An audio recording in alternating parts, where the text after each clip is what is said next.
Good morning students, welcome to my YouTube channel motivation with physics. पिछले class में हम लोग अवतल दर्पण और उत्तल दर्पण मतलब concave mirror and convex mirror का स्ट्रक्चर और स्ट्रक्चर के बाद उसका कैरेक्टर कि उसका बेसिक कैरेक्टर रिफ्लेक्शन के बाद क्या होता है, जिसमें हम देखे थे कि कॉनकेव मिरर यानी कि अवतल दर्पण में समानांतर किरणें जब आती है तो दर्पण से टकराने के बाद वह एक बिंदु पर आकर के फोकस होती है, तब उसके बाद फिर वह जाती है आगे की तरफ। और उत्तल दर्पण में किरणें जब टकराती है तो टकरा करके वह चारों तरफ फैल जाती है। तो एकत्रित करने और फैलाने के इस स्पेशल कैरेक्टर के कारण भी उनका नाम दिया गया था अभिसारी और अपसारी। अब आज हम लोग इस गोलीय दर्पण में प्रतिबिंब के बारे में जानेंगे। तो गोलीय दर्पण में प्रतिबिंब दो तरह से बनता है। तो गोलीय दर्पण का पहले फिर हम दो भाग यहां दिखा रहे हैं। गोलीय दर्पण, इसका दो भाग जो हम लोग दिखाए थे उसको फिर यहां पर हम लिख रहे हैं। अवतल दर्पण यानी कि कॉनकेव मिरर, और दूसरा है उत्तल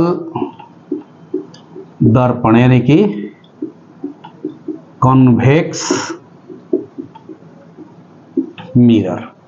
क्लियर हो गया? तो जो प्रतिबिंब बनता है, यहां लिखते हैं गोलीय दर्पण में प्रतिबिंब, गोलीय दर्पण में प्रतिबिंब। तो पहले हम दोनों का फिगर बना देते हैं एक बार फिर, ताकि प्रतिबिंब की स्थिति जो है स्पष्ट हो जाए। ये उसका प्रधान अक्ष था और यहां भी बना देते हैं, ये इसका प्रधान अक्ष था। पहले हम एक समानांतर किरण को यहां से लाते हैं और इधर उसको परिवर्तित करा देते हैं एक्सप्लेन करने के लिए। यहां समानांतर किरण आया, ये परिवर्तित हो गया। यहां समानांतर किरण आया, या ऊपर से ही दिखाइए, एक समानांतर किरण आया,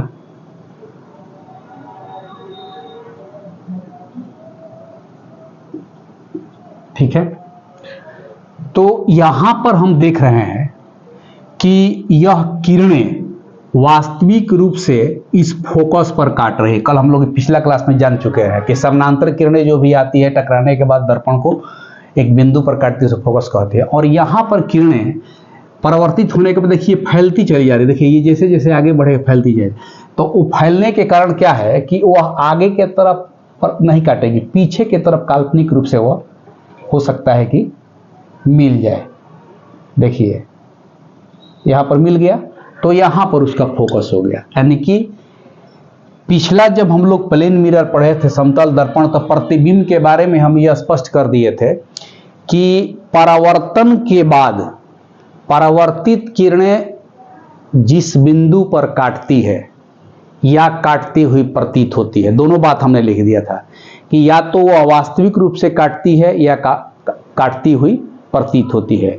तो जब वास्तविक रूप से काटेगी तो वास्तविक प्रतिबिंब, और काल्पनिक रूप से काटेगी तो काल्पनिक प्रतिबिंब।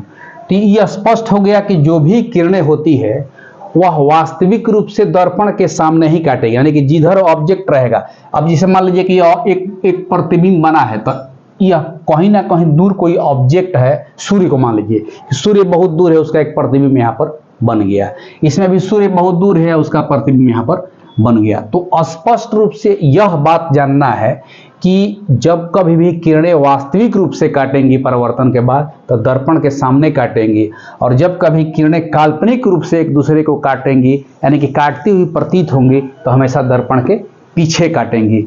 तो अब यहीं से क्लियर एक बात हो गया कि जो हम कॉन्सेप्ट वास्तविक प्रतिबिंब और काल्पनिक प्रतिबिंब के बारे में बताए थे कि दर्पण में वास्तविक प्रतिबिंब हमेशा दर्पण के सामने बनेगा और काल्पनिक प्रतिबिंब हमेशा दर्पण के पीछे बनेगा। तो इस तरह से इस दर्पण का इधर का जो भाग होगा, इधर का भाग वह कहलाएगा वास्तविक प्रतिबिंब का भाग, यानी कि वास्तविक प्रतिबिंब रियल इमेज। और इधर अगर कोई प्रतिबिंब बनता है तो यह कहलाएगा काल्पनिक प्रतिबिंब का भाग, यानी कि वर्चुअल इमेज। ठीक है, तो कोई भी दर्पण हो, चाहे वो उत्तल हो, चाहे अवतल हो, चाहे समतल हो, दर्पण के सामने प्रतिबिंब बनेगा तो वास्तविक प्रतिबिंब, और दर्पण के पीछे प्रतिबिंब बनेगा तो काल्पनिक प्रतिबिंब। तो अब यहीं से प्रतिबिंब का जो कॉन्सेप्ट है कि जो गोलीय दर्पण में प्रतिबिंब बनता है, उस प्रतिबिंब का पहला कॉन्सेप्ट मिला वास्तविक और काल्पनिक के, कि वास्तविक प्रतिबिंब हमेशा दर्पण के सामने बनेगा और काल्पनिक प्रतिबिंब हमेशा दर्पण के पीछे बनेगा, क्योंकि परावर्तन के बाद वास्तविक रूप से किरणें जब काटेंगी तो दर्पण के सामने ही काटेंगी और काटती हुई प्रतीत होंगी। प्रतीत का मतलब कि काल्पनिक रूप से काटेगी तो दर्पण के पीछे काटेगी। तो ये फिगर बना करके समझाने का मेन मकसद यही था कि यह वास्तविक रूप से सामने काट रही हैं, यह काल्पनिक रूप से पीछे काट रही हैं। तो इस तरह से वास्तविक और काल्पनिक प्रतिबिंब का जो मेन कॉन्सेप्ट है वह यही है दर्पण में। तो अब हम लोग गोलीय दर्पण में जो प्रतिबिंब है उस प्रतिबिंब का एक एक करके क्या क्या कैरेक्टर होता है उसको पहले हम लोग जान लें। इसको अब हम मिटाते हैं, आप समझ गए होंगे। देखिए अब यहां से हम शुरू करते हैं। प्रतिबिंब को दो भाग में बांट लेंगे। यहीं से प्रतिबिंब को दो भाग में बांट लेंगे। यहां हो जाएगा मान लीजिए वास्तविक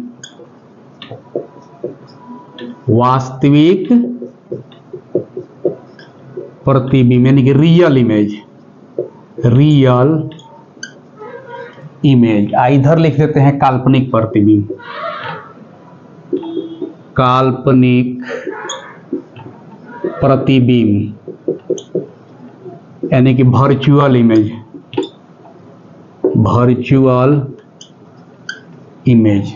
और यहीं से हम एक लाइन दे देते हैं जहां से दोनों के बीच का डिफरेंस आपको हम समझा सके। क्लियर हो गया?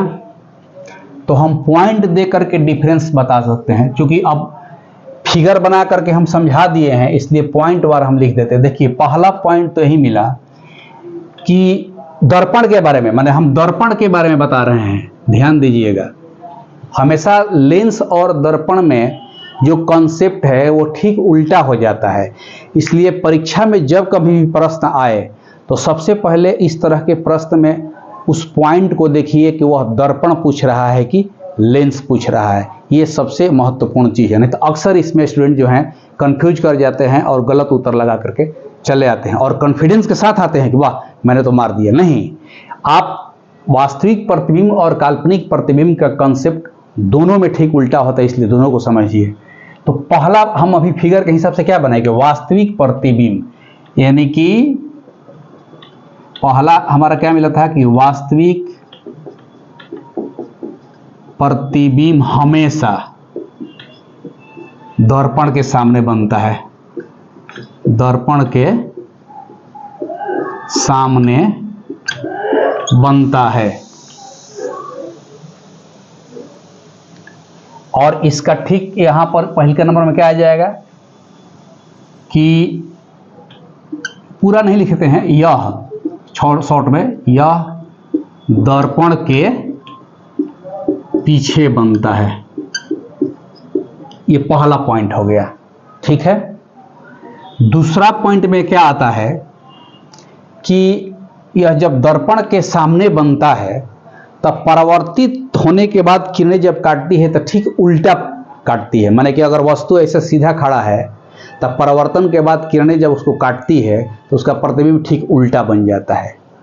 यानी कि वास्तविक प्रतिबिंब हमेशा उल्टा होता है। यह हमेशा का मतलब क्या, वस्तु के सापेक्ष, वस्तु के सापेक्ष हमेशा उल्टा होता है। ठीक है, उल्टा होता है और इसमें यह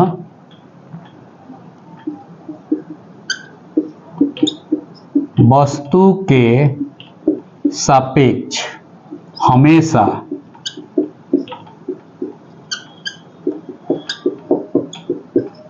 सीधा होता है। जैसे प्लेन मिरर में हम लोग देखते हैं तो जैसे हम खड़ा रहते हैं वैसे वो खड़ा रहता है, सीधा प्रतिबिंब बनता है। काल्पनिक प्रतिबिंब हमेशा सीधा होता है, माने काल्पनिक प्रतिबिंब वस्तु के सापेक्ष हमेशा सीधा होता है। तीसरा पॉइंट यह है, इसमें आता है कि जैसे अभी हम बताए कि वास्तविक प्रतिबिंब दर्पण के सामने बनता है और काल्पनिक प्रतिबिंब दर्पण के पीछे बनता है। तो वास्तविक प्रतिबिंब को हम किसी स्क्रीन पर, किसी पर्दा पर उतार सकते हैं, क्योंकि वो दर्पण के सामने है तो कोई वस्तु को रख देंगे, एक पर्दा लगा देंगे। जैसे मान लीजिए कि एग्जाम्पल समझिए, फिर मिटा देंगे हम। जैसे मान लीजिए कि ये एक अवतल दर्पण है, ठीक है, और यहाँ पर हम एक वस्तु रख दिए है, क्लियर हो गया। तो इस वस्तु का प्रतिबिंब मान लीजिए कि यहीं पर बन गया, तो हम चाहेंगे तो यहाँ पर एक पर्दा लगा करके इसका प्रतिबिंब इस पर्दे पर उतार सकते हैं। लेकिन वही प्रतिबिंब अगर इधर बनेगा तो इस डायरेक्शन में पर्दा पर नहीं उतारा जा सकता है, क्योंकि वह वास्तविक रूप से बनता ही नहीं है। वो तो किरणें फैलती है तो डॉटेड लाइन से हमको कल्पना करना है कि यहाँ पर एक प्रतिबिंब बन रहा है, लेकिन यहाँ पर तो वास्तविक रूप से बन रही है। यहाँ पर अगर पर्दा टांग देंगे तो उसी पर्दों पर इसका प्रतिबिंब दिखाई देना शुरू हो जाएगा। तो इससे यह स्पष्ट हो गया कि जो वास्तविक प्रतिबिंब है उसको पर्दे पर उतारा जा सकता है, इसे पर्दे पर उतारा जा सकता है। और इसको क्या होगा भाई कि इसे पर्दे पर उतारा नहीं जा सकता, क्योंकि यह काल्पनिक होता है। तो तीन इंपॉर्टेंट अंतर मिल गया। उतारा नहीं जा सकता, क्लियर। चौथा सबसे इंपॉर्टेंट चीज क्या है इसमें, ये ध्यान देना है कि प्रतिबिंब का एक पोजीशन होगा धनात्मक और ऋणात्मक, पॉजिटिव एंड नेगेटिव। तो इसके आगे के चैप्टर में हम लोग, इसी चैप्टर में आगे का जो टॉपिक होगा साइन स्कीम, चिन्ह परिपाटी, चिन्ह परियोजना, तो वहां पर हम लोग उसका डिटेल पढ़ लेंगे कि क्या पॉजिटिव होता है, क्या नेगेटिव होता है और कैसे उसको फाइंड किया जाता है। लेकिन अभी फिलहाल में चूंकि ये अंतर डिफाइन कर रहे हैं तो इस अंतर में हम लिख देते हैं कि इसकी दूरी ऋणात्मक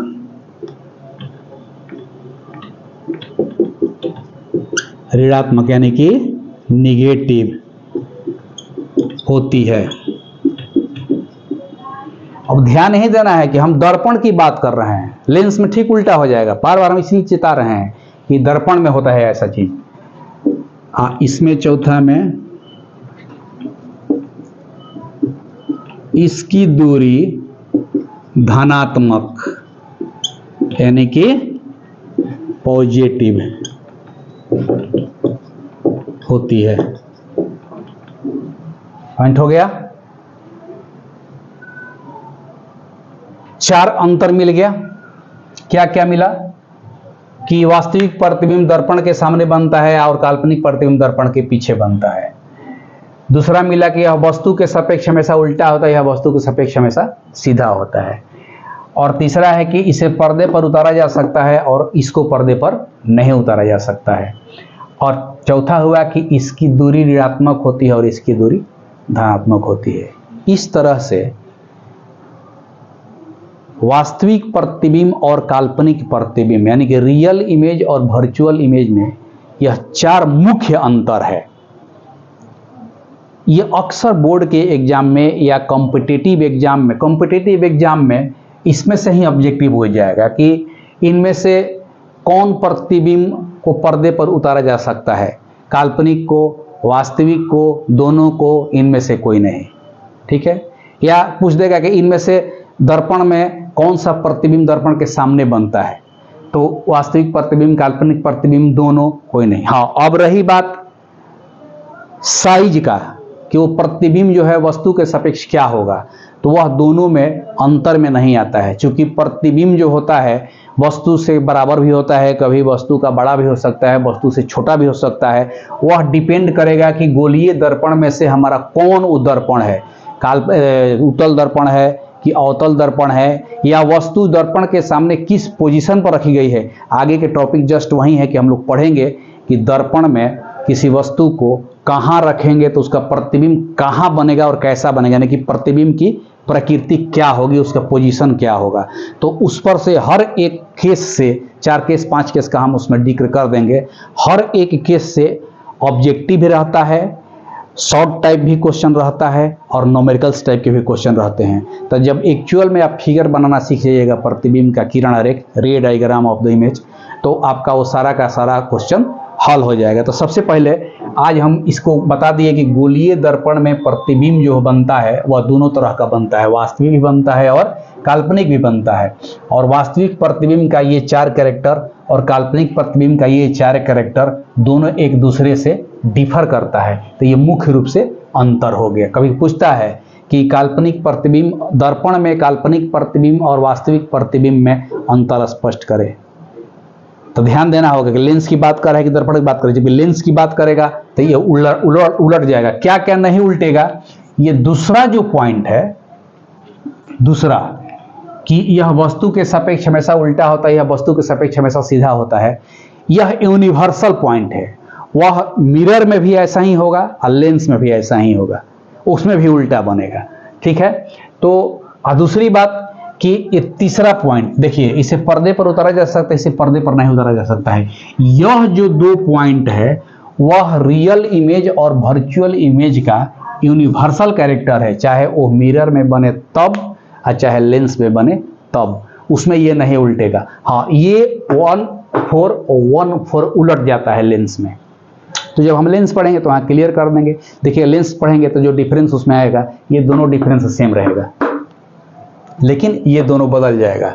इसमें क्या हो जाएगा कि वास्तविक प्रतिबिंब हमेशा पीछे बनता है, काल्पनिक प्रतिबिंब हमेशा सामने बनता, उलट जाएगा। इसमें इसकी दूरी धनात्मक हो जाएगी और इसकी दूरी ऋणात्मक हो जाएगी। लेकिन यह दोनों जो कैरेक्टर है वह यूनिवर्सल कैरेक्टर है, जो उसका मेन कैरेक्टर जो कभी बदल नहीं सकता है।